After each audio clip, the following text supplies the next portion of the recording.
Boise State came out with a game plan, and they ran it to almost perfection. Let's not say we said Gentry is going to be a beast. He was. Instead of running through the tackles, they ran him to the outside, and we couldn't contain. And even then, him and his backup Gaines, every time they got tackled, they would lean forward to get 2 extra yards. I mean, those guys bench. I mean, Gentry, for instance, bench is like, I believe they said 600 plus pounds. There are squats, not benches, sorry, squats. Yeah, and on the last touchdown he had, the last touchdown he said they said he was carrying Mateo Ungalalele on his back for the last 6 yards, literally. And Mateo's like 6'3", 250, and he was carrying him right across the end zone. Yeah. I mean, again, every time they got tackled, they fell forward for 2 more yards. I'm like, Jesus. So a 3-yard run turned into 5 yards, which obviously shortens the whole series of downs for them.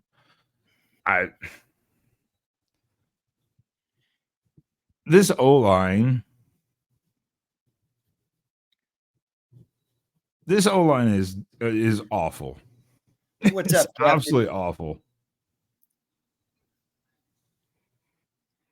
Yeah, you can't sugarcoat it. This O-line is terrible. 4 sacks tonight. But when they do hold up, you see what happens. When they just when they hold their line, you see what happens. But this is against Idaho and Boise State. You're right. And the protection at times is horrible, just outright atrocious. But are we putting too much emphasis on that? Because if we look at it, we're just so used to seeing Oregon's protection and offensive line just be solid, year after year, game after game. And especially the last 2 years with the amount of times that Bo Nix was sacked. And now here it is in 2 games. We've already seen Dylan Gabriel sacked as much as Bo Nix was in the last 2 years. It's a very fair point. When it comes to the O-line, we've been treated to greatness. Obviously, the best center in the country last year in JPJ. This year, obviously, there's a bunch of transition and shifting in the line, but it is not good. The communication level is just non-existent in that line for whatever reason. Well, and unfortunately, I think Captain had a good point there, has a great point here. When you saw Oregon pull Charlie Pickard out and they put, I believe it was number 50 in, because they were talking about it on the game, because I was listening to Jerry Allen most of the games. I can't stand Andrew Siciliano. He just drives me nuts. We'll get into that. We'll get into that. This whole weekend has been shit announcing wise. When Pickard was basically pulled out, the second half, the O-line became much better. And I think next week, hopefully now, Lanning will stop being so worried and let Bedford play. I watched him practice all week. He looked just fine. But I think Lanning is so worried because of the length of the season possibility that he's trying to hold these guys out as long as he can before he has to put them in. Well, I understand that too. You don't want to put a guy back in and he get injured again and he's done for the season. So you're going to kind of get him warmed up. But right here too is penalties. Again, O-line penalties. There was 2 or 3 at least direct holding calls that called back first down runs, like very nice runs, all on the edges. And it's like it's just so uncommon. It's just so uncommon that it's just confusing. The problem with this team right now is the O-line.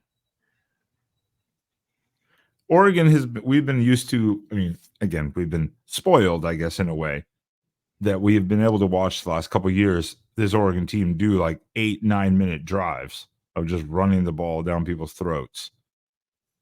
Now we can't even now we can't even depend on anything. Hey, Jordan James had 100 yards tonight. Well, I know, but we also had how many sack yardage lost. So I mean,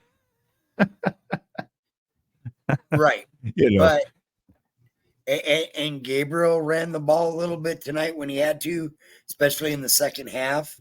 We saw a couple of plays where he was key in running. He did have the fumble, but I mean, you could see it's almost like they're still using that. Okay, well, we're going to give you the next level of playbook, but we're going to hold these plays for this playbook back here for a couple more games. Stop it. Just stop it. yeah. Well, Bring out the playbook. Stop playing generic football. Stop playing so passive and aggressive and play aggressive like you're used to. well, and You're in a new conference, but stop it.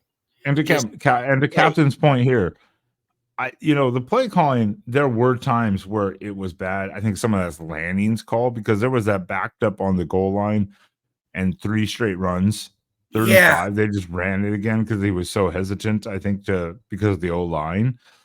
But what the hell were these trick plays Oregon was running? They tried to do like a hook and ladder thing that went nowhere. I'm like, what? Why? What are you doing? You don't need to do that stuff. Like, I don't understand what the point of these. They're getting inside their own heads,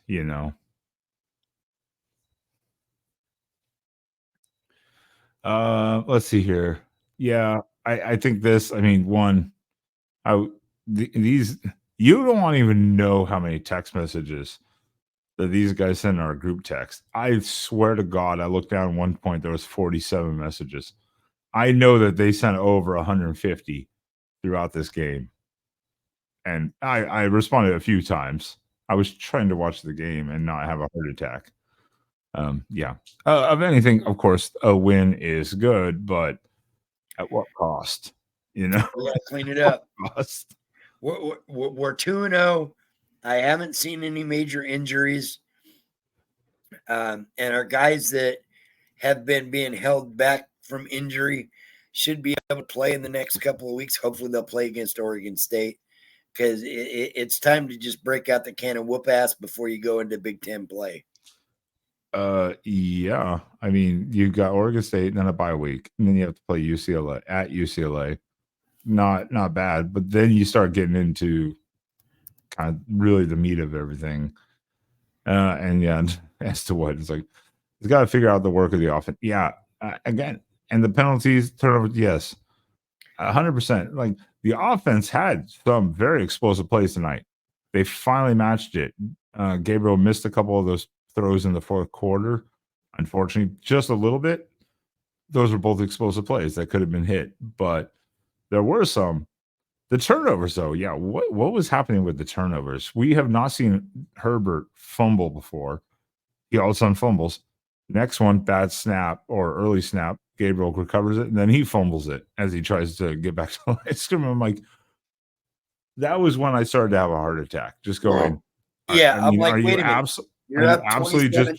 You're driving.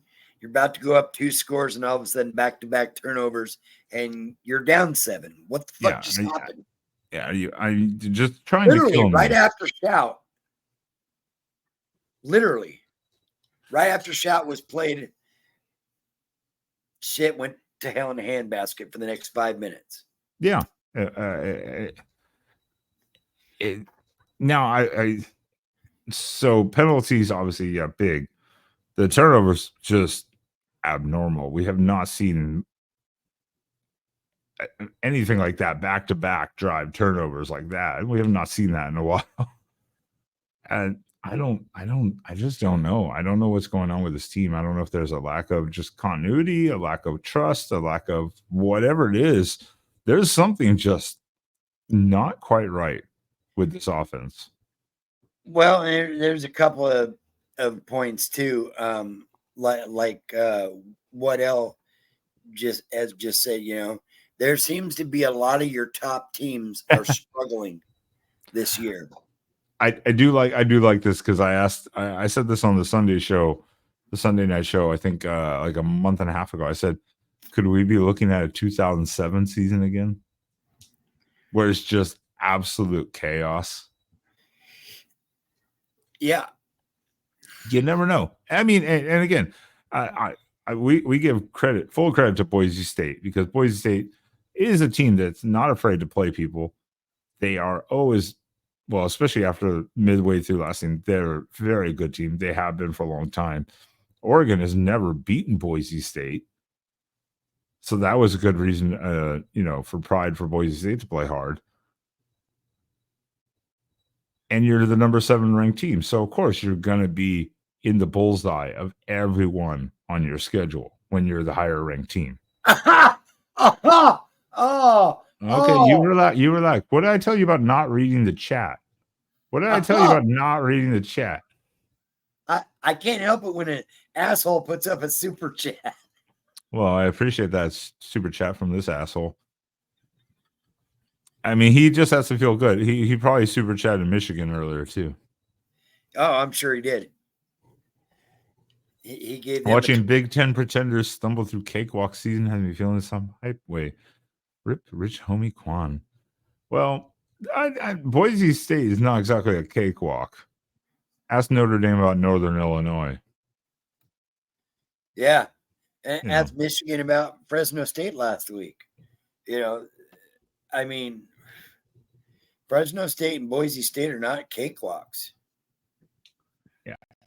I mean, should it have been that difficult? No, absolutely not. It should not have been that difficult.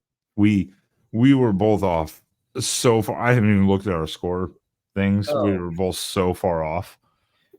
I'm gonna just almost call it a draw this week. We were so far off.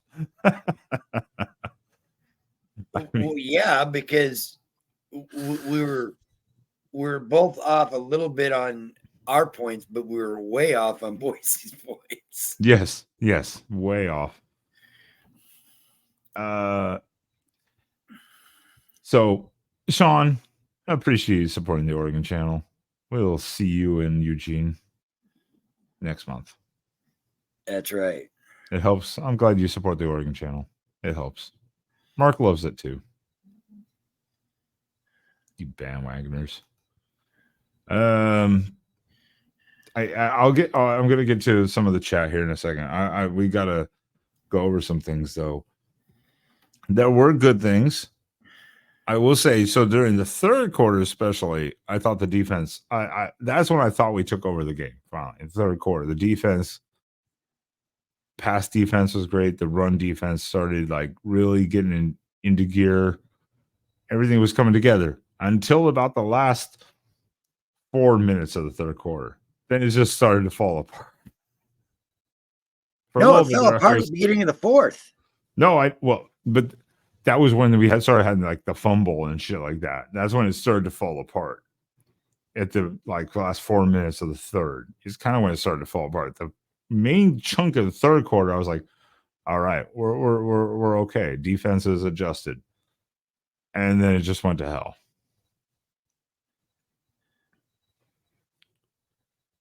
I will say though, special teams.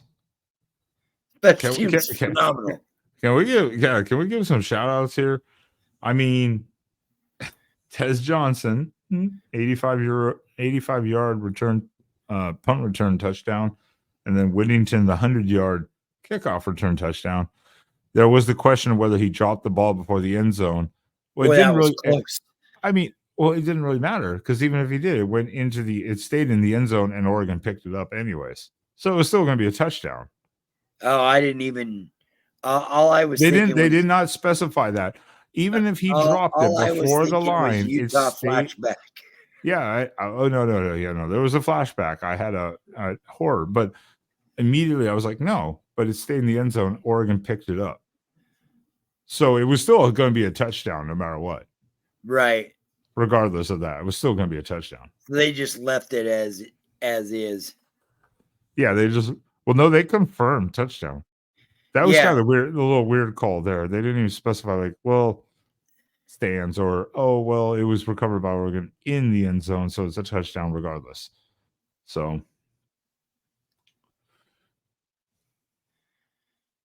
Yeah, yeah, but special teams, two great punt returns. Tez had another one that earlier in the game that put us inside Boise's 35-yard line in the first half on another punt return. So he had two nice punt returns. Special teams was all right tonight. Outside of, we wouldn't even be stressing this much if Sappington had hit that PAT. But he missed that PAT, hit it off the upright earlier in the game. That caused it to be a tie game.